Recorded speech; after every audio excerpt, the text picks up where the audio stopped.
Hi hello नमस्कार. आज आपण आलो आहोत पुणे जिल्ह्यातील पुरंदर तालुक्यातल्या कोडित गावात. येथे आहे सुप्रसिद्ध आणि जागृत देवस्थान श्रीनाथ म्हस्कोबा मंदिर.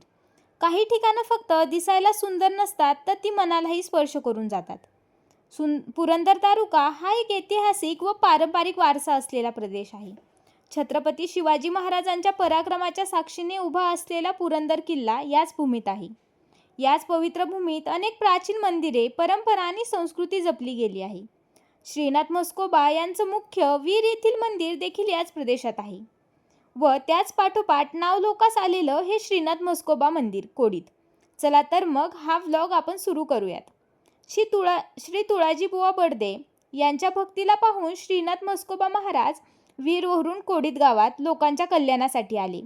आज त्या ठिकाणी हे खूपच सुंदर मंदिर आहे. श्री जोगेश्वरी मातेची ही स्वयंभू मूर्ती आहे. हे मुख्य मंदिर पायापासून कळशापर्यंत पूर्णपणे दगडात बांधकाम केलेलं आहे. उंच शिखर, मुख्य मंदिरासमोर मोठा सभामंडपासमोर वाहन मंडप असे मंदिराच्या प्रवेशद्वाराला दांडेली सागवानाचा लाकडी दरवाजा बसवण्यात आला आहे. लाकडी दरवाजावर अतिशय सुंदर असं कोरीवकाम केलेलं आहे. या मंदिराचे काम करताना भारतातल्या बऱ्याच मंदिर शैलींचा वापर केला आहे. उदाहरणार्थ सोमपुरा शैली, दक्षिणात्य शैली, द्रविडी शैली आणि हेमाडपंथी शैली व महाराष्ट्रीयन शैली.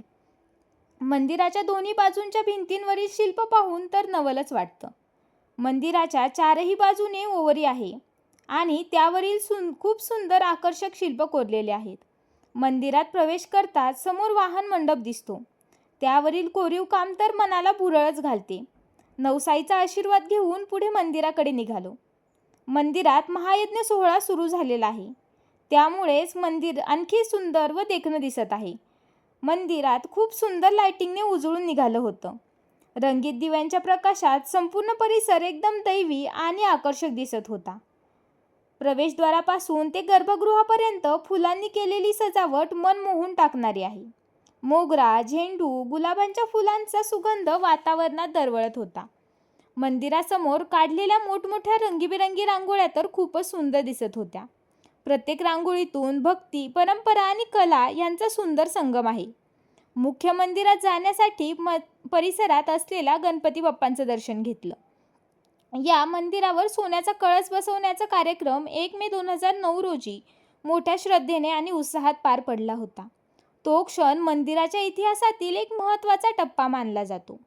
आणि आता तब्बल 16 वर्षांनंतर या मंदिराची पुनः प्राणप्रतिष्ठापना व ब्रह्मकलशारोहण व महायज्ञ सोहळा मोठ्या धार्मिक विधींसह पार पडत आहे. हा कार्यक्रम 19 एप्रिल ते 1 मे 2026 असा एकूण 13 दिवस हा कार्यक्रम आयोजित केला आहे. वैदिक मंत्रोपचार, होम हवन आणि पूजा अर्चेच्या वातावरणात संपूर्ण परिसर पवित्रतेने भारून गेले आहे. या सोहळ्यानिमित्त भक्तांनी मोठ्या संख्येने उपस्थिती लावली. प्रत्येकाच्या चेहऱ्यावर आनंद, श्रद्धा आणि समाधान स्पष्ट दिसत होतं. हा सोहळा केवळ धार्मिक नसून परंपरेचा सन्मान आणि श्रद्धेचा उत्सव आहे. नवीन प्राणप्रतिष्ठापनेला मंदिराबाहेर गुढी उभारून मंगलमय सुरुवात केली. श्रीनाथ म्हस्कोबा महाराज यांना नवीन रूपात पाहण्यासाठी सर्व भाविक आतुरतेने रांगेत उभे होते.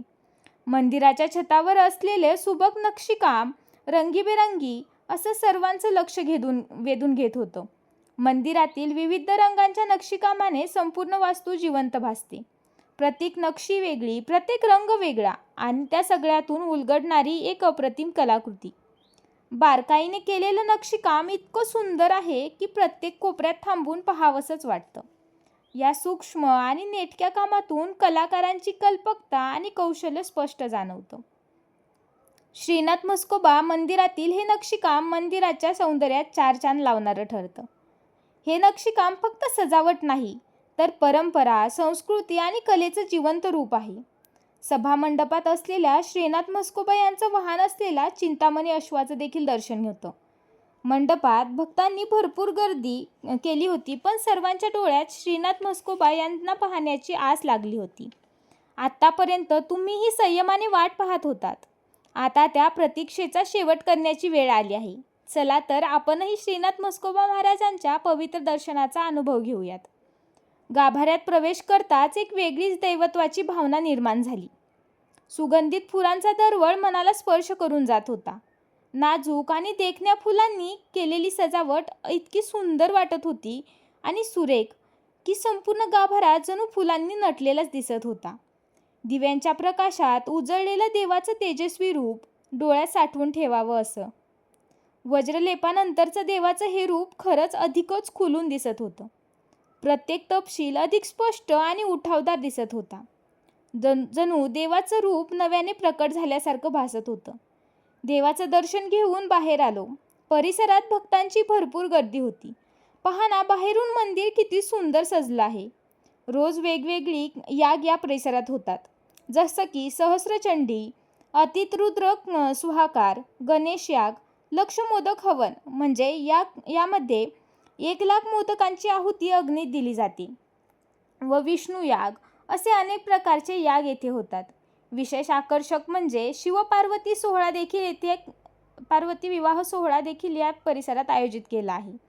सुवर्ण कलश जलाभिषेकासाठी मंदिराच्या कळसावर जाण्यासाठी लाकडी पायऱ्या तयार केल्या होत्या.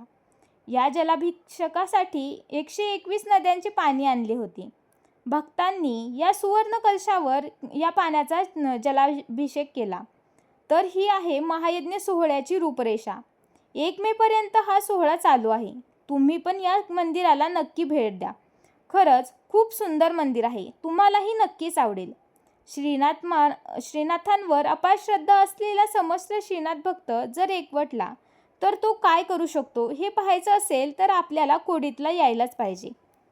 तर आजचा हा अनुभव फक्त व्लॉग नव्हता, तर मनाला शांत करणारा एक प्रवास होता. व्हिडिओ आवडला असेल तर लाईक, शेअर आणि सबस्क्राईब करायला विसरू नका. पुन्हा